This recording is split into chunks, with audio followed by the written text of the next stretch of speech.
Sahabat, jumpa kembali dalam program Ngulik Alkitab. Program Ngulik Alkitab sebagai media sarana bagi kita untuk belajar mendalami Alkitab dan melihat relevansinya dalam kehidupan kita sehari-hari.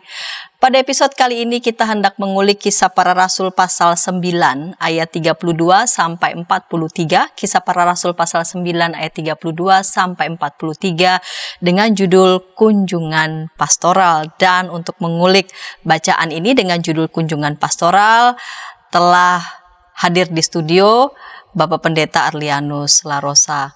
Terima kasih ya Pak. Udah lama ya. Iya, akhirnya kembali menjadi narasumber Ngulik Diskurs Alkitab kelihatannya. yang akan menolong kita untuk melihat pesan-pesan yang menarik dalam bacaan kita, Kisah Para Rasul pasal 9 ayat 32 sampai 43. Kita mau memulai saja, namun sebelumnya kita akan buka dalam doa. Mari silakan Pak Pendeta boleh memimpin dalam doa. Terima kasih. Mari kita berdoa. Bapa di sorga, kami datang memohon pimpinan Tuhan ketika kami akan membaca Alkitab, mencoba untuk merenungkannya, menelaahnya, menguliknya, supaya kami dapat menarik pesan dari apa yang kami baca ini untuk menolong kami menjalani hidup kami sebagai umat yang percaya kepada Tuhan, sebagai murid-murid Tuhan. Berkat seluruh peralatan di studio dan juga kru yang akan mengelola seluruh acara ini, program ini, supaya dengan rahmat Allah semuanya boleh bersatu padu dan menghasilkan karya yang baik, memuliakan nama Tuhan, menjadi berkat bagi banyak umat percaya yang mendengarkan program ini. Kami serahkan diri kami dalam tangan Tuhan dan waktu di depan kami. Dalam nama Tuhan Yesus. Amin. Amin. Baiklah, saya akan membaca Kisah Para Rasul pasal 9 ayat 32 sampai 43. Mari sahabat juga boleh membaca Alkitab sesuai dengan teks yang akan kita ulik pada episode kali ini. Lembaga Alkitab Indonesia memberi judul Petrus menyembuhkan Eneas dan membangkitkan Dorcas.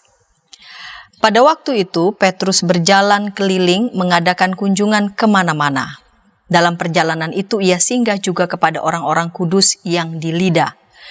Di situ didapatinya seorang bernama Eneas yang telah 8 tahun terbaring di tempat tidur karena lumpuh. Kata Petrus kepadanya, "Eneas, Yesus Kristus menyembuhkan engkau. Bangunlah dan bereskanlah tempat tidurmu." Seketika itu juga bangunlah orang itu. Semua penduduk Lida dan Saron melihat dia, lalu mereka berbalik kepada Tuhan. Di Yope ada seorang murid perempuan bernama Tabita, dalam bahasa Yunani Dorcas. Perempuan itu banyak sekali berbuat baik dan memberi sedekah. Tetapi pada waktu itu ia sakit lalu meninggal. Dan setelah dimandikan, mayatnya dibaringkan di ruang atas. Lida dekat dengan Yope. Ketika murid-murid mendengar bahwa Petrus ada di Lida, mereka menyuruh 2 orang kepadanya dengan permintaan, "Segeralah datang ke tempat kami." Maka berkemaslah Petrus dan berangkat bersama-sama dengan mereka.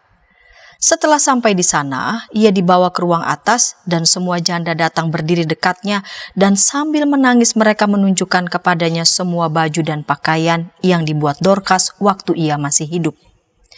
Tetapi Petrus menyuruh mereka semua keluar, lalu ia berlutut dan berdoa. Kemudian ia berpaling ke mayat itu dan berkata, "Tabita, bangkitlah." Lalu Tabita membuka matanya dan ketika melihat Petrus, ia bangun lalu duduk. Petrus memegang tangannya dan membantu dia berdiri. Kemudian ia memanggil orang-orang kudus beserta janda-janda, lalu menunjukkan kepada mereka bahwa perempuan itu hidup. Peristiwa itu tersiar di seluruh Yope dan banyak orang menjadi percaya kepada Tuhan. Kemudian daripada itu, Petrus tinggal beberapa hari di Yope, di rumah seorang yang bernama Simon, seorang penyamak kulit. Ya, Pak Pendeta mengawali di segmen yang pertama, di episode tentang kunjungan pastoral dari Kisah Para Rasul 9 ayat 32 sampai 43.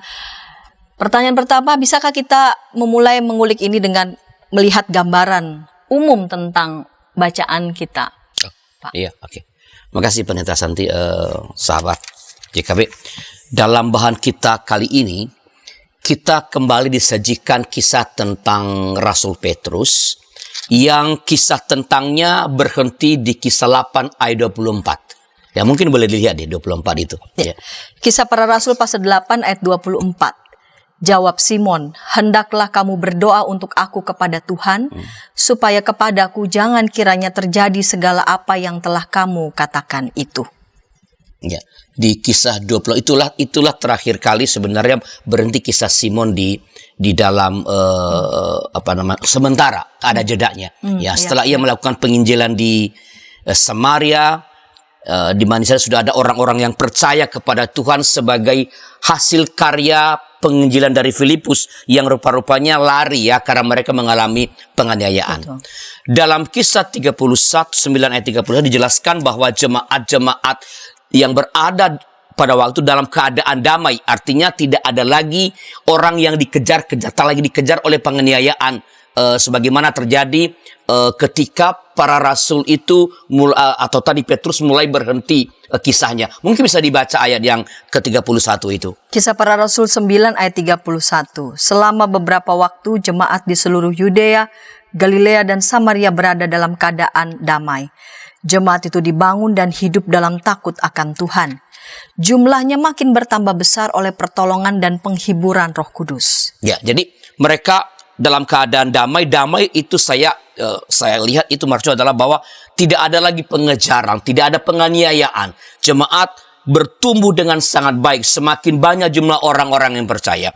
Nah, keadaan ini mungkin terjadi sebagai dampak dari pertobatan Saulus yang dikisahkan dalam kisah 9 ayat pertama sampai 19. Jadi jeda ketika Petrus berhenti diceritakan itu adalah masuk atau kalau bilang diinsert oleh kisah tentang pertobatan Saulus. Ya, dia yang tadinya mengejar-ngejar jemaat, memenangkan mereka, sekarang ia mengalami pertobatan.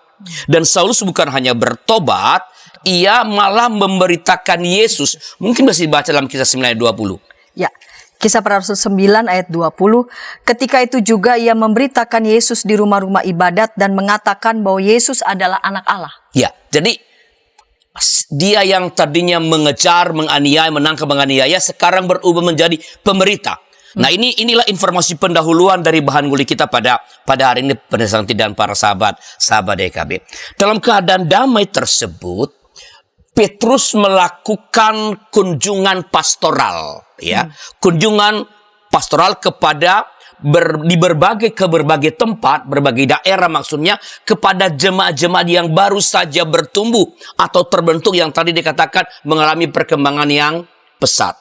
Jadi Petrus sebagai salah seorang soko guru di Yerusalem melakukan kunjungan pastoral. Nah, kunjungan yang dilakukan untuk semakin meneguhkan iman percaya dari orang-orang yang baru saja mulai bertumbuh itu, ya, agar mereka semakin kuat dalam perjalanan bersama dengan Tuhan yang kemungkinan masih dapat saja mengalami persoalan atau penganiayaan ke depan. Nah, salah satu jemaat yang dikunjungi adalah jemaat di Lida. Mungkin dibaca ulang, Bu Santi, ayat 31-nya. Kisah Para Rasul pasal 9 itu ya. Ya. Ayat 31, selama beberapa waktu jemaat di seluruh Yudea, Galilea, dan Samaria berada dalam keadaan damai. Jemaat itu dibangun dan hidup dalam takut akan Tuhan. Jumlahnya makin bertambah besar oleh pertolongan dan penghiburan Roh Kudus. Ya, bertambah besar. Nah, kota Lida ini, bukan lidah ya. Lida ini tanpa H ya. Ya, tanpa H. Terletak di sebelah barat laut kota Yerusalem, ya. Dan kira-kira kurang lebih 15 km dari pantai Laut Tengah dan sekitar 17 km dari kota lain namanya Yope. Nanti akan disebutkan pada bagian berikut. Ya, Yope. Ya. Tempatnya si Tabita itu. Ya, Tabita. Ya.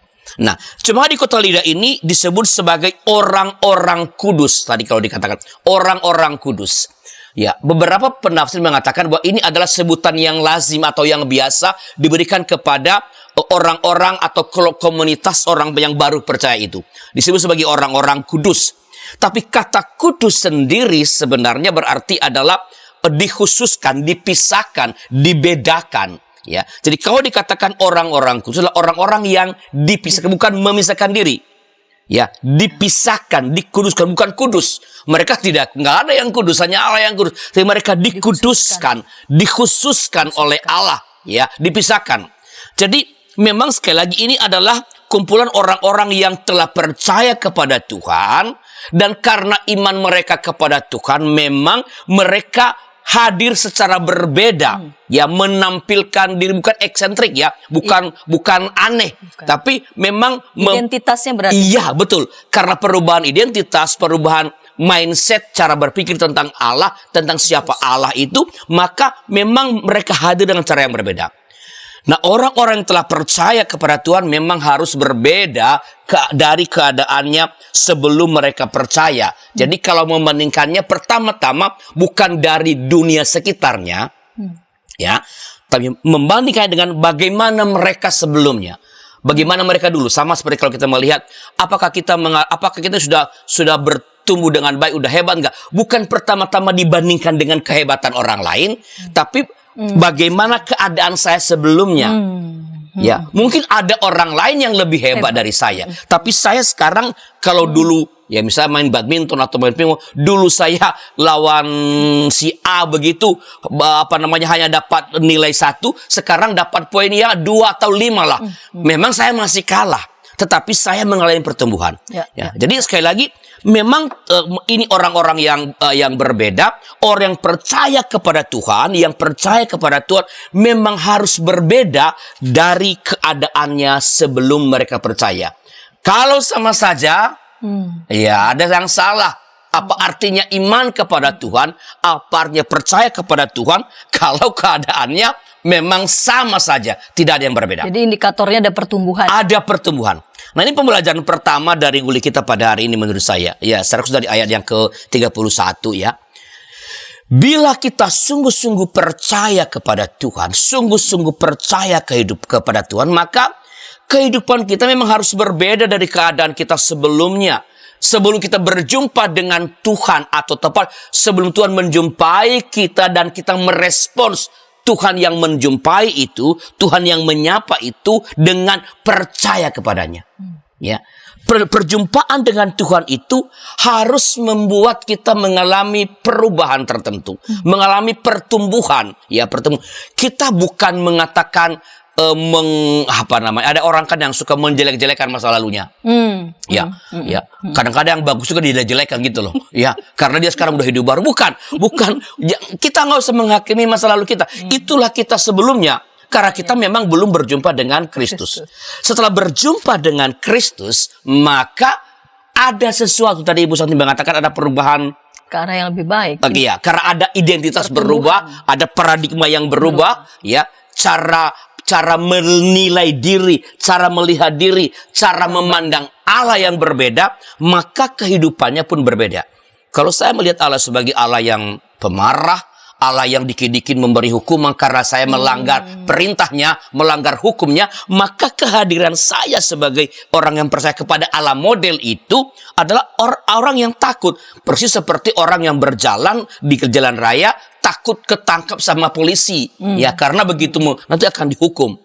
Takut, ya. Tapi kalau saya berjumpa dengan Allah yang memperkenalkan diri dengan cintanya, ya, saya tentu harus taat. Tapi ketaatan saya bukan karena dikejar-kejar oleh rasa takut lagi, tetapi ada kegembiraan karena aku dicintai, aku dikasihi, maka ada perubahan. Nah, itulah yang mesti terjadi dalam diri setiap orang yang sudah percaya kepada Tuhan. Kita harus bertumbuh ke arah Kristus. Kalau siapa Rasul Paulus yang mengatakan, kita bertumbuh ke arah Dia, ya, ke arah Dia Kristus. Ya, kita harus menjadi semakin baik bukan semakin besar, ya. Dia harus semakin bertambah, malah kata Yohanes, aku yang berkurang. Tapi dalam aku yang berkurang ini, yang berkurang apa? Berkurang kepengahan, berkurang hal yang buruk, tapi bertumbuh hal-hal yang baik. Kita semakin meninggalkan tabiat kita yang lama, ya, yang tidak berkenan kepada Tuhan. Bukan semua tabiatnya ini ditinggalkan, bukan semua hal yang lama ditinggalkan, ya. Dan pada saat yang sama, ya, buah roh semakin terlihat. Ya, dapat dilihat oleh orang lebih tepat melalui yang kita katakan, yang kita lakukan. Melalui seluruh hidup kita. Di rumah, di sekolah, di tempat pekerjaan, di tempat usaha, di gereja, dan di tengah-tengah masyarakat. Jadi sekali lagi, ada pertumbuhan yang harus dialami. Nah, itu salah satu hal yang bisa kita pelajari dari ayat ke-31 sebagai pendahuluan dari nguli kita hari ini. Itu salah satu pesan. Kita mau dengarkan beberapa pesan yang lain, namun sebelumnya kita dengarkan pesan-pesan berikut ini sebelum kita masuk segmen kedua. Oke. Dari gungkungan malam gelap. Nyanyikanlah nyanyian baru. Setiap hari Rabu, pukul 12 waktu Indonesia Barat. Dapat Anda nikmati di channel Lagu Rohani YKB GKI TV.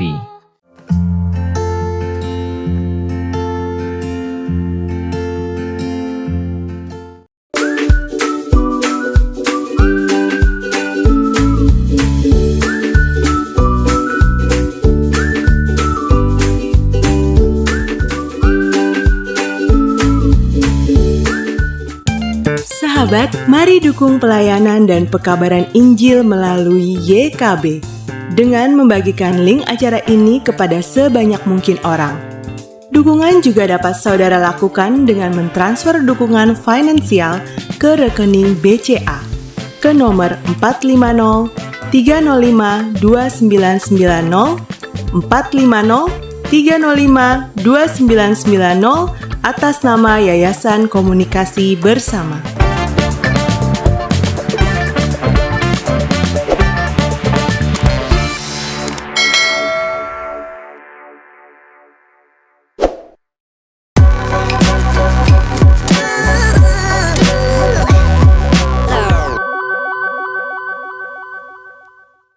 Sahabat, senang masih bersama dengan kami dalam program Ngulik Alkitab. Pada episode kali ini kita mengulik Kisah Para Rasul pasal 9 ayat 32 sampai 43 dengan judul Kunjungan Pastoral. Bersama saya pemandu percakapan, Pendeta Santiani Manurung.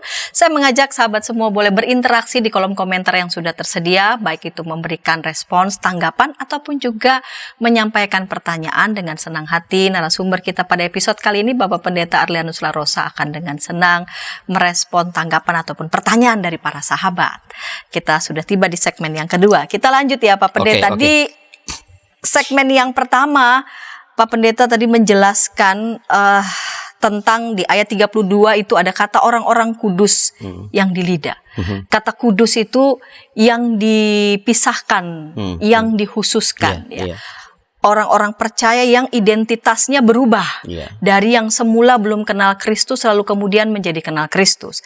Maka ada pembeda dari identitas sebelumnya. Ada indikator pertumbuhan ke arah yang makin baik. Pembaruan ke arah yang makin baik. Baik itu apa yang dimaksud? Yaitu ke arah Kristus. Karena kan baik macam-macam ini baik ya. Ini baik jelas ini ukurannya adalah Kristus, bukan baik yang lain-lain, nilai-nilai yang lain, tapi ke arah kehendak Kristus ya. Jadi pertumbuhannya bukan baik dengan nilai-nilai yang lainnya ataupun baik dengan pengertian dibandingkan dengan orang-orang lain, namun dirinya makin hari makin menampakkan pembaruan ke arah Kristus. Apa pesan yang lain Bapak Pendeta? Kita lanjutkan di yang berikutnya. Jadi dalam ayat 31 tadi kan tadi saya seperti tadi juga dikatakan Pendeta Santi, kita mengutipkan tadi bagian bahwa ini bertemu dengan orang-orang kudus ya, sehingga di sana mengadakan kunjungan kemana-mana. Nah, hal lain yang kita pelajari dari ayat ini ialah pentingnya kunjungan pastoral. Pentingnya kunjungan pastoral yang merupakan judul dari nguli kita kali ini. Ya, kunjungan pastoral ini atau yang juga dikenal dengan perlawatan atau perkunjungan atau visitasi, ya. Saya lihat menjadi salah satu pelayanan yang sering terabaikan ya. Paling tidak semakin kurang mendapat perhatian pada masa kini, ya. Ya, kalau misalnya kita bandingkan dengan kalau di gereja ya, para pendeta seperti kita nih. Boksu-boksu zaman dulu itu waduh, rajin sekali melawat, ya, mengunjungi umat.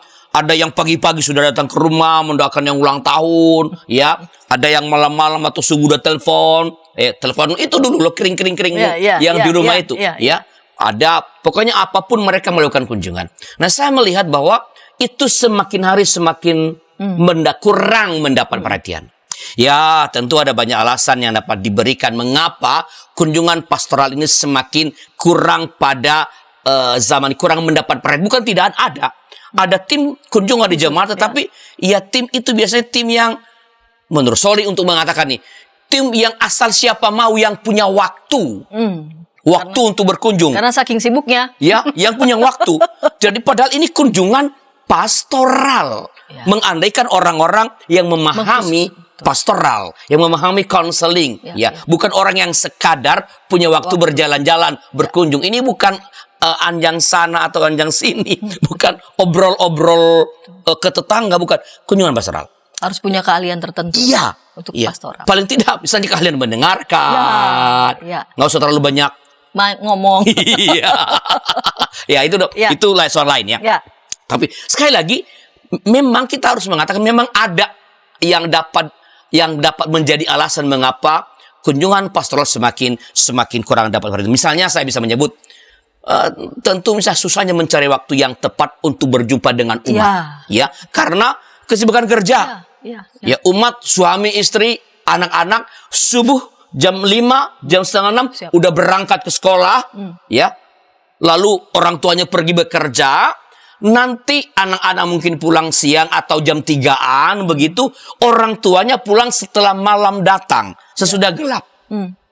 Jadi, ya memang kapan berkunjungnya.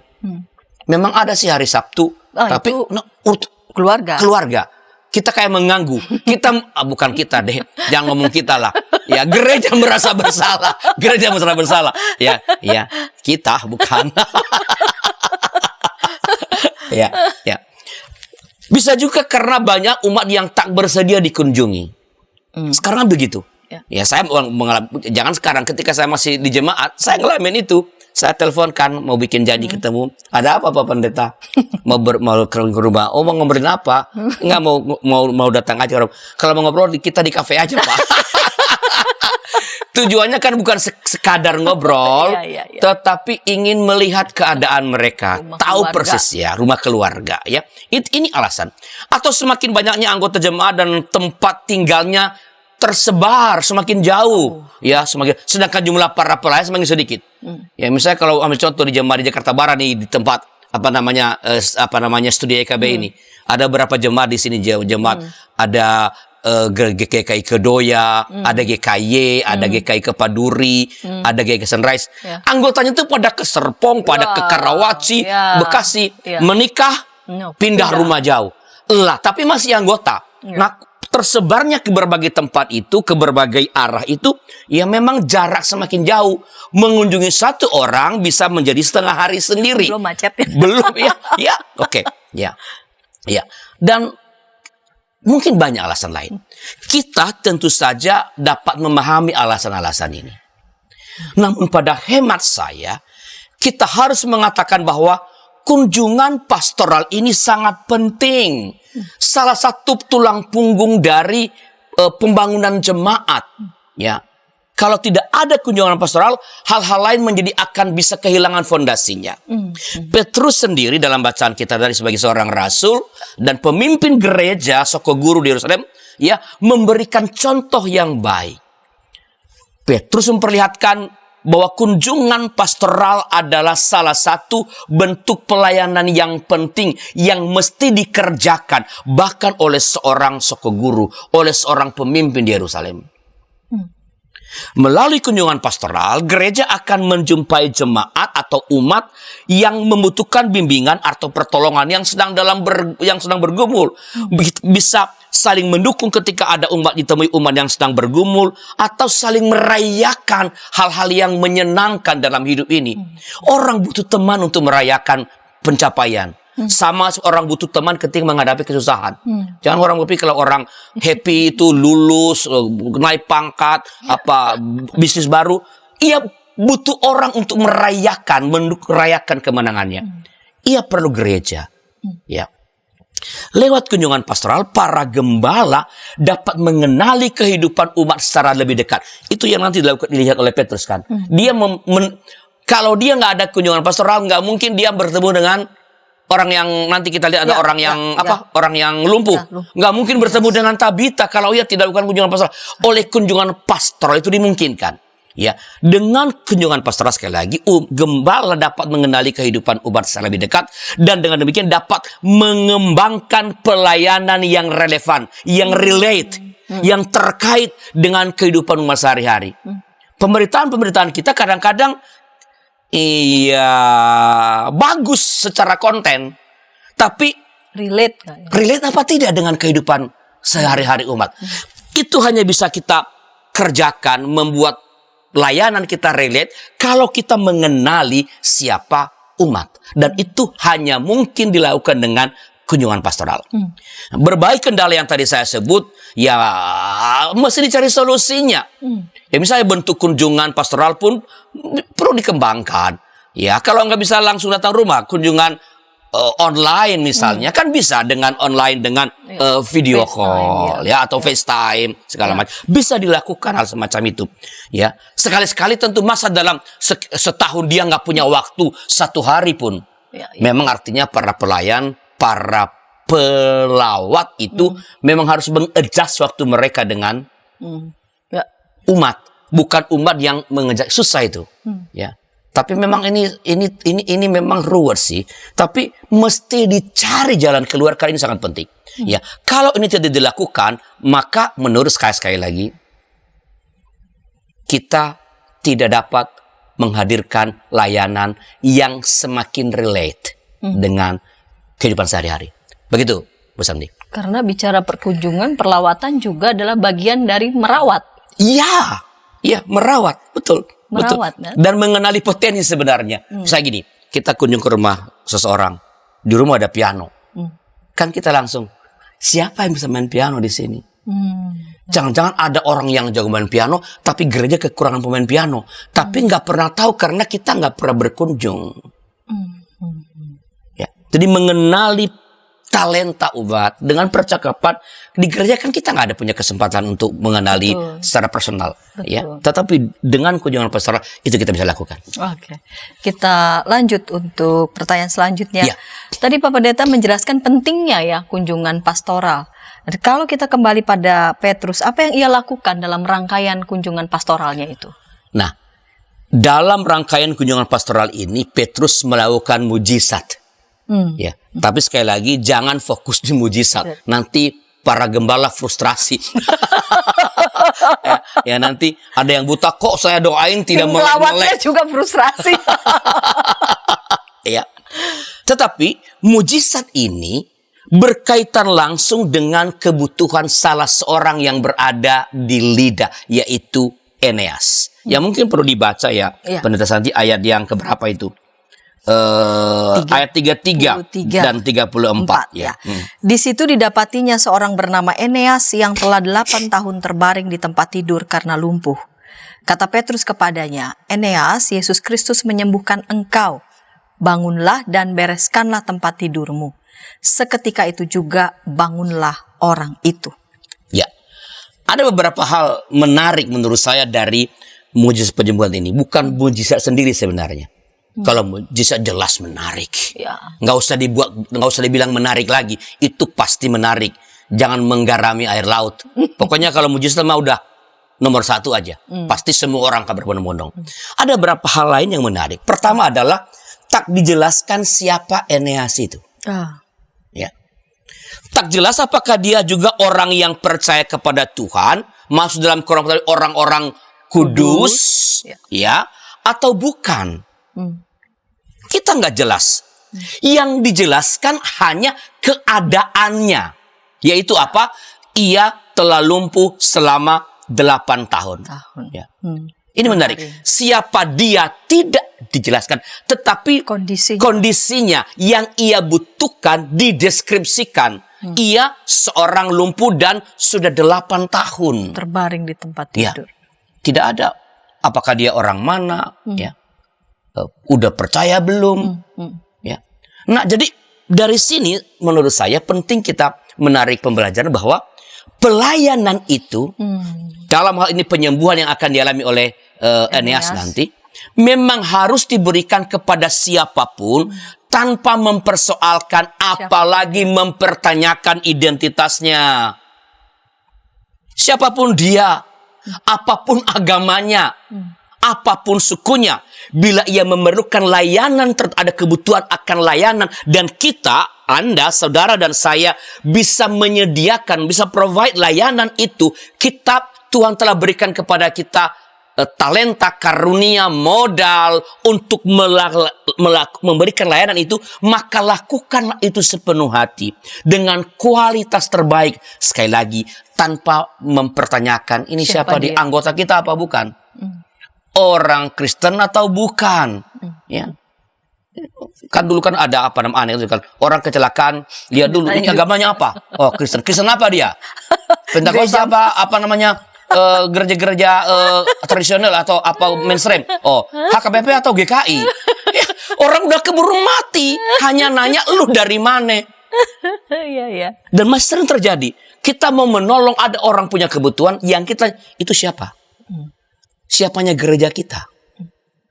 Dia nggak pernah kesini. Nah itu. Dia masih aktif apa tidak?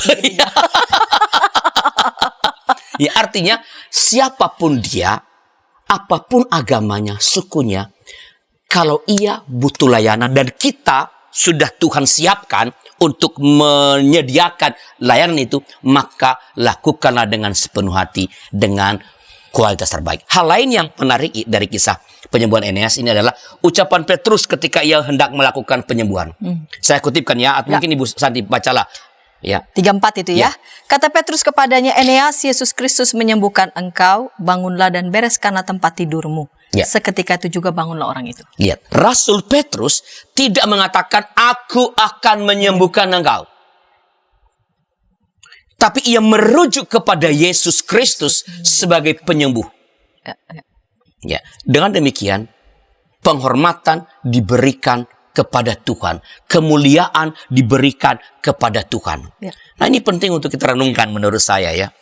Sebab sekarang ini, pada hemat saya, ada banyak orang yang mengaku memiliki karunia-karunia, termasuk karunia untuk menyembuhkan, dan melakukan kebaktian penyembuhan massa di berbagai tempat atau di berbagai lewat media, bahkan disuruh tempelkan tangan ke layar kaca dan sebagainya. Oke. Terhadap kenyataan atau terhadap fenomena lah lebih cepat ya, bahwa ada banyak yang ngaku punya karunia menyembuhkan itu, pertama-tama kita harus bersyukur dan memuliakan Tuhan karena ternyata mujizat itu masih ada. Itu yang pertama. Jadi jangan kita berprasangka buruk. Syukur kepada Allah, ia masih berkarya, mujizat masih ada. Pada saat yang sama jangan dipertentangkan, bukan pada saat yang sama ketika kita mengatakan terpujilah engkau Tuhan yang masih bermujizat, pada saat yang sama kita juga harus memperhatikan dengan saksama apakah mereka yang mengaku memiliki karunia penyembuhan itu memuliakan Allah atau memuliakan dirinya sendiri.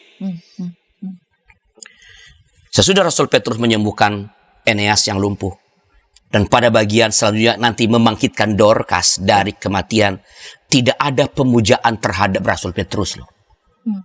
Nggak ada yang ngejar-ngejar Rasul Petrus. Wow, Petrus, wow, yes. Nggak ada yang memuja-muja. Respons yang terlihat adalah bahwa banyak orang yang jadi percaya kepada Tuhan Yesus. Itu ada di 9 ayat 35-44. Mungkin nanti dibacakan oleh Pendeta Santi. Oke. Ya. Saya akan bacakan nanti di segmen ketiga. Namun sebelumnya kita dengarkan pesan-pesan berikut ini. Tanganku dipegang. Injil dalam Melodi. Setiap hari Kamis, pukul 12 waktu Indonesia Barat. Dapat Anda nikmati di channel Bedah Lagu YKB GKI TV.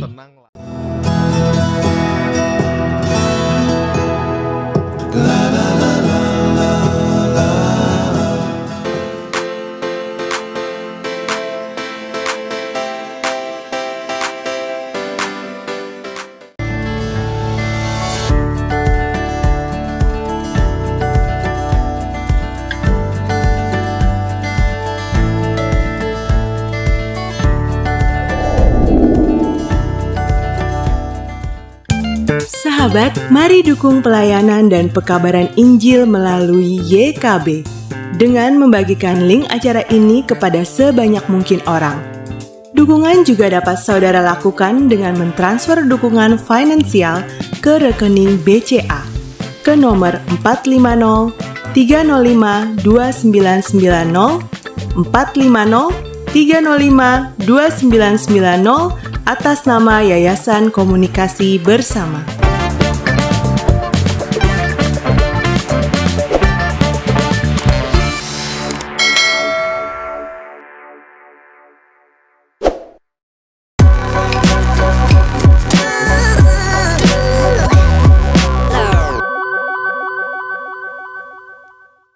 Sahabat, senang masih bersama dengan kami dalam program Ngulik Alkitab. Pada episode kali ini kita mengulik Kisah Para Rasul pasal 9 ayat 32 sampai 43 dengan judul Kunjungan Pastoral. Saya mengajak sahabat semua boleh saling memberikan komentar ataupun tanggapan di kolom komentar yang sudah tersedia, ataupun juga menyampaikan pertanyaan. Dengan senang hati narasumber pada episode kali ini Bapak Pendeta Arlianus Larosa dapat menjawab baik tanggapan maupun juga pertanyaan dari para sahabat. Kita sudah tiba di segmen yang ketiga, segmen penutup. Ternyata Bapak Pendeta. ya. Udah penutup. Di segmen yang kedua, Bapak Pendeta menjelaskan betapa yang dirujuk, yang di-refer begitu ya oleh Rasul Petrus ketika mengunjungi Eneas di sana. Tidak dikatakan siapa dia, tapi bagaimana kondisinya adalah Yesus Kristus menyembuhkan engkau. Yang dimuliakan adalah Dia, bukan dirinya sendiri. Yang dipuja adalah Allah yang berkarya, bukan dirinya sendiri. Lalu kemudian respon yang terlihat adalah banyak orang menjadi percaya pada Tuhan Yesus, bukan mengejar-ngejar Rasul Petrus. Bukan mengeluh-elukan. Bukan mengeluh-elukan dia, begitu ya. Itu ada di 35 dan 42 ya. Saya akan baca Kisah Para Rasul 9 ayat 35 dan 42. Ayat 35, semua penduduk Lida dan Saron melihat dia, lalu mereka berbalik kepada Tuhan. Ayat 42, peristiwa itu tersiar di seluruh Yope dan banyak orang menjadi percaya kepada Tuhan, berbalik kepada Tuhan, percaya kepada Tuhan. Lihatlah, sangat jelas bahwa tidak ada lalu mereka mengagungkan Petrus, gitu, nggak ada. Karena saya menduga kemungkinan para rasul semua, termasuk Petrus, tidak memberikan kemungkinan bagi upaya pemujaan pada diri sendiri ini. Pertanyaannya adalah bagaimana dengan para pembuat mujizat yang Anda kenal, sebagai pembuat mujizat? Apakah para pembuat mujizat itu membuat orang semakin mencari Tuhan atau mencari mereka? Memuliakan Allah atau memuji-muji para pembuat mujizat itu? Ingatlah bahwa mujizat dan tanda yang menyertai pemberitaan Injil bukan dimaksudkan untuk memuliakan si pelaku pembuat mujizat, melainkan untuk memuliakan Yesus Kristus dan membawa banyak orang kepada keselamatan yang tersedia di dalam Yesus Kristus. Bukan sekali lagi untuk membuat banyak fans, banyak pemuja, banyak followers. Banyak follower, bukan followersku, tapi followersnya Tuhan Yesus. Nah, bagi kita, mungkin kita bukan pembuat mujizat juga, tapi apakah kehidupan kita telah membuat orang lain tertarik untuk datang kepada Yesus Kristus? Mujizat itu di situ, ketika yang kita kerjakan itu membuat orang tertarik kepada Yesus. Itu tadi menyembuhkan, membangkitkan. Kalau orang tidak percaya kepada Yesus, ya itu bukan mujizat lah. Apa artinya? Itu omong kosong. Tapi kalau yang mungkin kita nggak bisa menyembuhkan orang yang sakit. Kita nggak punya karunia menyembuhkan. Ada orang-orang yang diberikan Tuhan karunia itu. Tapi apakah kita dalam sikap hidup kita, dalam yang kita kerjakan, lewat pekerjaan kita, lewat bisnis kita, pelayanan kita, apakah itu membuat orang datang kepada Kristus? Seandainya Anda ingin menjadi pembuat mujizat, apakah Anda benar-benar ingin memuliakan Allah lewat mujizat yang engkau lakukan dari Allah? Itu pertanyaan penting. Oke. Kita lanjutkan ayat berikutnya ya, Pak Pendeta. Di ayat 36 dan ayat 37, di Yope ada seorang murid perempuan bernama Tabita, dalam bahasa Yunani Dorcas. Perempuan itu banyak sekali berbuat baik dan memberi sedekah. Tetapi pada waktu itu ia sakit lalu meninggal, dan setelah dimandikan mayatnya dibaringkan di ruang atas. Ini ada scene yang berbeda, bagian dari kunjungan pastoralnya juga Rasul Petrus. Apa yang kita pelajari dari dua ayat ini? Tadi ini scene berbeda, tapi pesan-pesan sebenarnya hampir sama dengan yang pertama ya. Ya. Di ayat 36 ini kita diperkenalkan dengan siapa tadi? Tabita, Ya. atau dalam bahasa Yunani Dorcas. Penyebutan dua nama ini lazim dilakukan pada waktu itu ya. Karena ia punya dua nama, dia punya nama Yahudi, kemungkinan besar Tabita adalah seorang Yahudi. Ya. Baik Tabita maupun Dorcas sama-sama berarti rusa betina, ini feminin. Ya, bukan rusa jantan berlari masuk hutan, bukan. Kamu nggak tahu lagu itu ya? Nggak. Nggak tahu, berarti beda umur. Aduh. Beneran. Nggak tahu. Ya, itu rusa betina. Nah, Dorcas ini diperkenalkan sebagai perempuan yang baik dan mudah berbagi kepada yang membutuhkan. Yang membutuhkan. Ya. Bukan sekadar mudah berbagi kepada keluargaku, kepada anakku, kan itu juga berbagi kan? Iya. Ya, saya punya uang, saya kasih dengan ponakan saya. Ponakan saya sebenarnya udah punya uang banyak, tapi ya daripada orang lain, udahlah biar muter-muter di situ berkatnya. Ini kepada yang memerlukan. Salah satu kebaikannya adalah menjahit baju bagi para janda. Nah, ini tadi yang memerlukan janda. Ya, kita tahu kalau bicara janda di Alkitab adalah miskin. Pasti miskin. Ya. Tidak dijelaskan apakah pekerjaan menjahit ini sebagai pekerjaan untuk mencari nafkah profesi atau sekadar ia mau menjahit dalam rangka menolong para janda itu. Ya, kita tahu. Patut diduga bahwa Tabita adalah seorang pemimpin jemaat di Yope ini.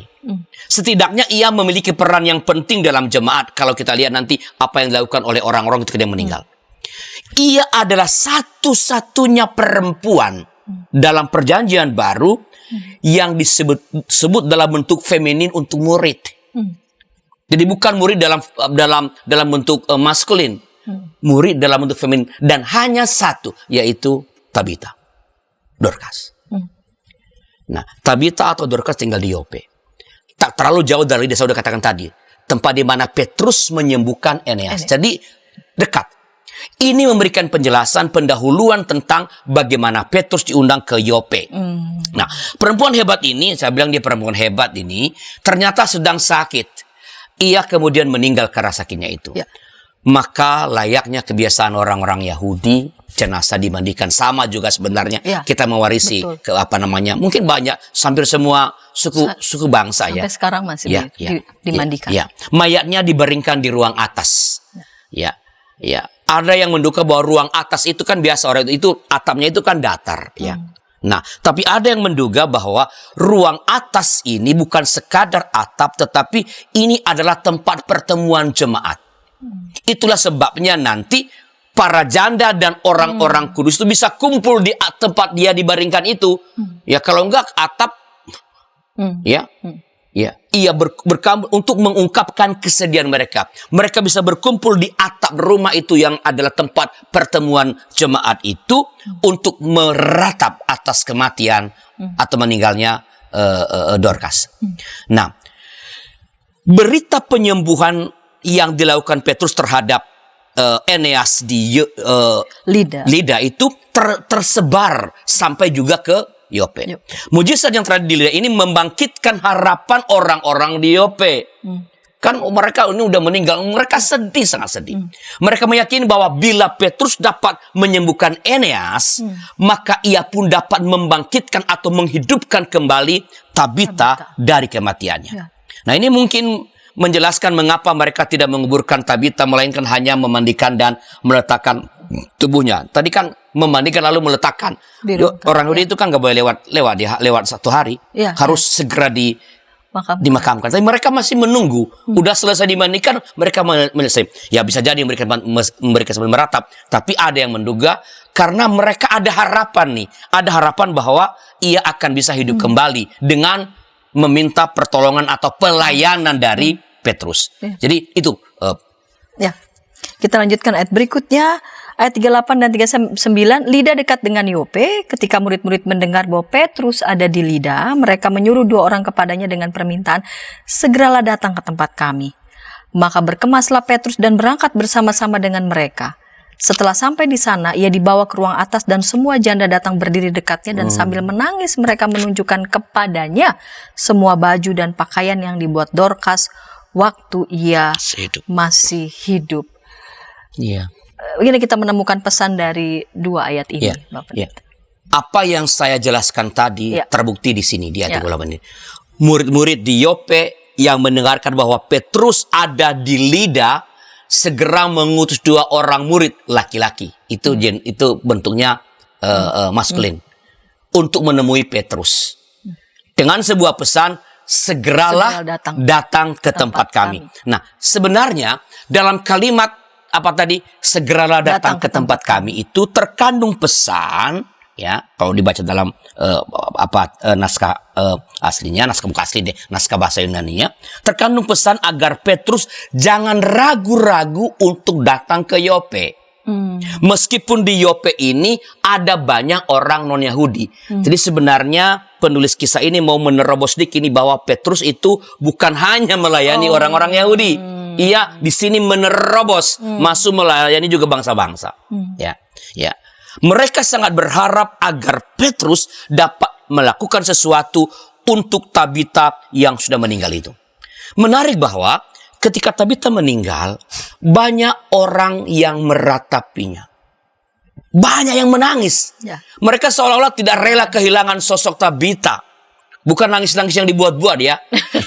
Peratap bayaran. Peratap profesional. Ya. Ya. Dan orang-orang yang meratapinya ini adalah para janda dan tentu murid-murid yang lain, orang-orang kudus. Yang boleh jadi kita duga tidak punya hubungan keluarga dengan dia. Ya, ada yang menduga Tabita ini waktu itu belum menikah. Ya, ya, belum menikah. Ya, dia belum punya suami. Ya, kita nggak tahu nanti apakah seumur hidup begitu, kita nggak tahu. Ya, tapi bukan itu fokus kita. Tapi saya mengatakan yang meratapinya tentu keluarganya pasti meratapi. Tapi tidak hanya keluarganya, orang-orang kudus dan para janda itu menangis luar biasa. Patut diduga bahwa kesedihan para janda dan orang-orang kudus ini itu karena kehadiran Tabita yang sangat bernilai dalam hidup mereka. Kehadiran Tabita itu ketika ia hidup sangat berkesan. Ya mungkin saya nggak tahu apakah nggak bisa dibandingkan dengan Ibu Teresa. Ya, tapi Ibu Teresa kan juga kehadirannya sangat berharga bagi banyak orang. Dan itu yang Tabita lakukan. Mengapa ia diratapi oleh banyak orang yang bukan keluarganya? Karena kehadirannya sangat bernilai. Nah, pertanyaan reflektif sih menurut saya. Tadi juga ketika saya nanya juga, ya, bagi diri saya. Pernahkah kita memikirkan bagaimana kira-kira reaksi orang ketika suatu saat nanti kita dikabarkan meninggal? Banyak yang meratap atau ya, yes. akhirnya dia selesai. Ya, akhirnya. Apakah akan diratapi? Bukan jadi nanti apakah kita tetap jangan lagi pesan bayar saja orang supaya kan? Apakah artinya apakah ketika kita hidup sebenarnya di dunia ini berdampak enggak? Apakah bernilai? Hidup kita bernilai bagi orang lain. Begitu pesannya. Ya. Dan ini menjelang ayat-ayat akhir, ayat 40 dan bukan ayat-ayat cinta ya. Bukan. 41. Tetapi Petrus menyuruh mereka semua keluar, lalu ia berlutut dan berdoa. Kemudian ia berpaling ke mayat itu dan berkata, "Tabita, bangkitlah." Lalu Tabita membuka matanya dan ketika melihat Petrus ia bangun lalu duduk. Petrus memegang tangannya dan membantu dia berdiri. Kemudian ia memanggil orang-orang kudus beserta janda-janda lalu menunjukkan kepada mereka bahwa perempuan itu hidup. Bagaimana ulikan Ya, ini pendeta di 2 ayat ini? Ada persamaan dan ada perbedaan dengan peristiwa menyembuhkan Eneas ya. Ya, berbeda ketika menyembuhkan Eneas. Ya, yang dilakukan di hadapan banyak orang langsung melihat itu. Di sini Petrus justru menyuruh semua orang untuk meninggalkan ruangan. Memang tak ada penjelasan mengapa. Ada yang mengatakan ya karena ini lebih berat. Ya berarti ringan dong kalau apa tadi yang di sono. Ya, saya kira bukan karena itu. Ya, tetapi artinya ada perbedaan perlakuan. Ya, ini kepada orang menghidupkan orang yang sudah mati dengan menyembuhkan tadi itu. Ya, tidak ada penjelasan. Tapi kita dapat menduga bahwa Petrus karena ini kalau terjadi kan akan sangat hebohnya melampaui hebohnya yang pertama tadi. Lumpuh tadi ya. Nah, kita patut menduga bahwa Petrus tidak ingin apa yang hendak ia lakukan itu menjadi tontonan yang dapat membuat salah arah. Nanti tertuju kepada siapa? Kayak tadi, kepada Petrus. Bukan pada apa yang dikerjakan Allah lewat Petrus, tapi si Petrus sendiri yang jadi pusat perhatian. Dan rupa-rupanya itu yang dihindari. Saya menduga. Nah, yang persamaan adalah kata yang diterjemahkan dengan bangkitlah dalam ayat 40 tadi, sama dengan kata yang diterjemahkan dengan bangunlah di ayat 34. Bahasa Yunaninya sama. Cuman dalam bahasa Indonesia itu dibedakan. Mungkin karena itu orang yang terbaring lumpuh ya bangun, bukan bangkit. Ini karena mati, bangkit. Tapi kata-katanya persis itu bangkitlah. Jadi saya karena melihat dua persamaan ini, ya karena saya bukan ahli biblika, saya bagian mencari makna saja dari ini ya. Baik peristiwa penyembuhan orang lumpuh maupun membangkitkan Tabita dari kematian sama-sama merupakan pelayanan untuk memberi kehidupan. Sama-sama. Orang lumpuh ya sebenarnya ya pada dasarnya juga tidak berdaya. Tidak berdaya. Memberi ya kehidupan yang baru, ya, memberi kesempatan yang baru, ya, the next chance. Dengan tidak diketahuinya bagaimana Tabita dibangkitkan, Petrus memanggil umat dan para janda yang tadi meratap. Dan kepada mereka diberitakan dan diperlihatkan bahwa sesuatu telah terjadi. Ia hidup. Tabita, apa tadi katanya? Bahwa perempuan itu hidup. Perempuan itu hidup. Dia nggak mengatakan, aku sudah membangkitkan dia. Perempuan itu hidup. Hasil buah dari bukan yang kukerjakan, yang kuceritakan, tapi hasilnya dia hidup. Perempuan ini hidup. Buah dari layanan yang dilakukan Petrus itu ternyata sama. Baik penyembuhan Eneas maupun menghidupkan Tabita membuat banyak orang percaya kepada siapa? Kepada Tuhan. Ya, ini tadi sudah dibacakan oleh penjelasan dalam ayat 35 ini. Jadi banyak orang berbalik kepada Tuhan, menjadi percaya dan seterusnya. Yang penting dari mujizat yang dilakukan Petrus ini bukan hanya soal fakta bahwa orang yang sudah mati dihidupkan. Ini memang istimewa, tentu saja luar biasa. Saya bilang tadi mujizat, nggak usah dibilang istimewa lagi. Memang itu istimewa. Kalau bilang enggak, ya orang bodoh aja bilang mujizat nggak istimewa. Pasti istimewa. Nggak usah dikomentari lagi lah itu. Ya. Tetapi juga penting bahwa ada pesan yang terkandung di dalamnya. Apa itu? Layanan yang mendatangkan kehidupan, kan tadi saya katakan sama-sama bangkitlah. Ya, layanan yang mendatangkan kehidupan yang tak diboncengi oleh motivasi yang egoistik pasti akan membuat banyak orang percaya kepada Tuhan. Ya, kita mungkin sekali lagi nggak bisa menyembuhkan, tapi kalau tadi saya katakan kalau layanan kita bernyanyi, kita ngobrol, kita membagi-bagikan sesuatu, dan itu membuat orang percaya kepada, itulah mujizatnya di sana. Bukan apa yang dikerjakan, tetapi hasilnya orang menjadi percaya kepada Tuhan. Dan semua ini dapat terjadi karena adanya kunjungan pastoral.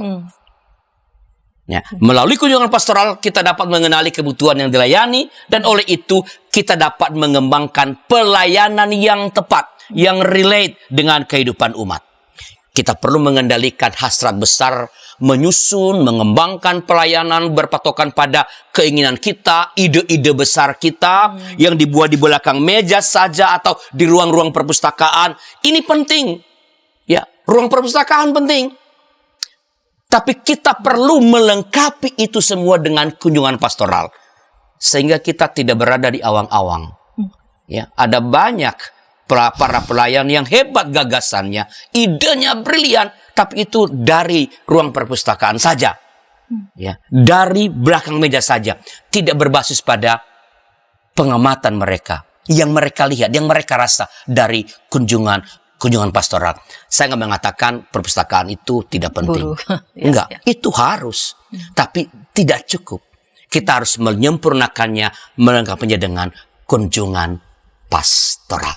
Ya, Bapak Pendeta, menarik sekali ya tentang Bapak Pendeta mengulik bacaan Kisah Para Rasul 9 ayat 32 sampai 43 tentang bagaimana Rasul Petrus melakukan kunjungan pastoral. Dari kunjungan pastoral ia dapat melihat dan mengenali kebutuhan umat, kebutuhan jemaat, bahkan kebutuhan yang ia kunjungi yang tidak perlu tahu siapa, dari mana, tetapi kondisi dan situasi yang memang perlu ditolong. Dan melalui apa yang dilakukan oleh Rasul Petrus yang tidak didasari oleh motif yang egoistik, nama Tuhan yang dipermuliakan. Semua orang menjadi percaya kepada Tuhan. Para sahabat, ketika kepada kita dipercayakan berbagai macam aktivitas pelayanan yang diterjemahkan lewat program-program, biarlah itu kita bisa lakukan dengan sungguh-sungguh, tidak didasari oleh hasrat ataupun motif untuk meninggikan, memuliakan diri sendiri. Dan lewat layanan kunjungan pastoral yang kita perbuat melalui pelayanan yang dilakukan di tengah-tengah jemaat, tim-tim pastoral yang sudah dibentuk sedemikian rupa, biarlah itu juga menolong kita untuk mengenali kebutuhan umat, dan setiap program yang kita bangun, kita lakukan juga kiranya juga boleh menjadi berkat bagi jemaat dan bagi banyak orang. Ketika tayangan ini boleh memberkati para sahabat dimanapun berada, para sahabat bisa membagikan tayangan ini kepada sebanyak mungkin orang dan boleh menekan tombol subscribe sehingga mendapatkan update tayangan dari YKB GKI TV. Kita hendak mengakhiri tayangan Ngulik Alkitab episode kali ini dalam doa. Silakan Bapak Pendeta boleh memimpin dalam doa. Ya, mari kita berdoa. Bapa di surga, tolong kami, beri kami hikmat agar semua yang kami lakukan, yang kami kerjakan dalam hidup ini boleh menolong orang berjumpa dengan Tuhan, percaya kepada Tuhan, dan nama Tuhan dimuliakan. Hindarkan kami, berikan kami kemampuan mengendalikan diri agar terhindar dari hal-hal yang mengagungkan diri, membesar-besarkan nama kami sendiri. Berkati YKB dengan seluruh pelayanan, supaya lewat layanan media ini banyak orang diberkati, banyak orang menjadi mengenal Tuhan, semakin mengenal firman Allah. Kami bersyukur atas seluruh para supporter YKB yang mensupport, yang mendukung dengan berbagai macam bentuk dukungan yang diberikan kepada YKB. Terima kasih Tuhan, Engkau tambahkan berkat bagi mereka, dan biarlah dukungan bagi pelayanan pekabaran Injil ini boleh semakin banyak, sehingga semakin banyak yang dapat dikerjakan dan banyak orang semakin terjangkau. Dalam nama Tuhan Yesus. Amin. Amin.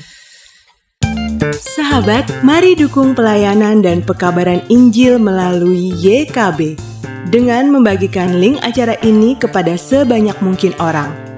Dukungan juga dapat saudara lakukan dengan mentransfer dukungan finansial ke rekening BCA ke nomor 450 305 2990 450 305 2990 atas nama Yayasan Komunikasi Bersama.